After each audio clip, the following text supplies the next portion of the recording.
Aylar cho'zilish kerak-da. Ha. Sonni ustida to'rt boshli muskul bor bu yerda. To'rtta bosh muskul mana shunday.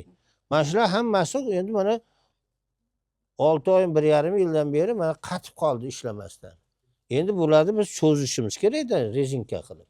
Cho'zish uchun bu ishlash kerak. Bu tizani ko'ziga yopishadi bular. Shular bunday tortilib manaqa kelish kerak. Ana lapshaga o'xshab turibdi-da bular ishlamasdan. Tushundingizmi? O'shaning uchun massaj olaverasiz.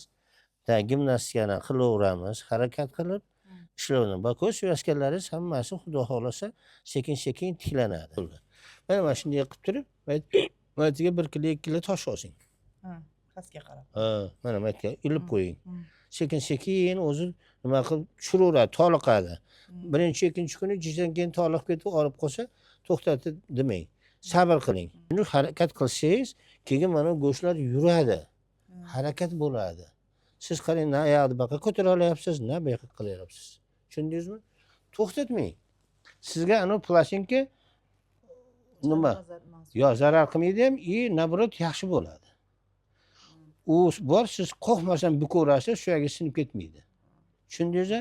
Agar uni hozir olib qo'ysak, suyak sinib qolish xavfi bor-da, bukaman deganingizda. U shuni ushlab turaveradi. Endi o'shaning ustida go'shtlar yurib silliqlanaveradi. Hozir chanda bo'lib turibdi. Shularni siz harakat qilsangiz, ular o'sha suyak plastinkaning ustida ham silliq bo'lib yuradigan bo'lib qoladi. Tushundingizmi? Shu harakat qilamiz.